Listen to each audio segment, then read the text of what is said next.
Ulhasnagar police स्टेशनच्या हद्दीमध्ये भैयासाहेब आंबेडकर नगर येथे एका मुलीचे शेजारीच राहणाऱ्या एका मुलासोबत प्रेम संबंध होते.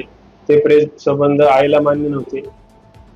नमूदच्या घटनेमध्ये आई आणि मुलीमध्ये रात्री 1:30-2च्या सुमारास भांडण झाले आणि त्या भांडणातून आईने मुलीच्या गळ्यावरील स्कार्फने मुलीचा गळा आवळून मुलीची हत्या केलेली आहे.